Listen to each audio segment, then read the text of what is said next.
தேசிய ஜனநாயக கூட்டணியில் இடம்பெற்றுள்ள அனைத்து கட்சி தலைவர்களும் சட்டமன்ற தேர்தலில் கண்டிப்பாக போட்டியிட வேண்டும் என மத்திய உள்துறை அமைச்சர் கட்டளையிட்டிருப்பதாக தகவல்கள் வெளியாகி இருக்கு.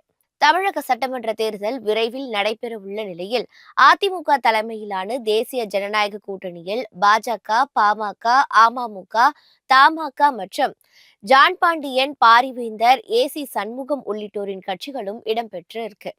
தேமுதிக, கிருஷ்ணசாமியின் புதிய தமிழகம் உள்ளிட்ட கட்சிகளையும் கூட்டணியில் இணைக்க பேச்சுவார்த்தை நடத்தப்பட்டு வருது.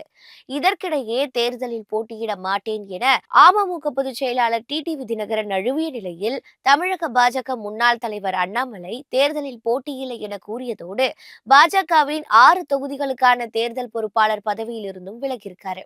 இந்த நிலையில் என்டிஏ கூட்டணி கட்சி தலைவர்கள் அனைவரும் தேர்தலில் போட்டியிட வேண்டும் என்றும், போட்டியிடாமல் ஒதுங்கினால் கூட்டணி மீது மக்களுக்கு நம்பிக்கை இல்லாமல் போய்விடும் என்றும் மத்திய உள்துறை அமைச்சர் அமித்ஷா தெரிவிச்சிருப்பதாக கூறப்படுது.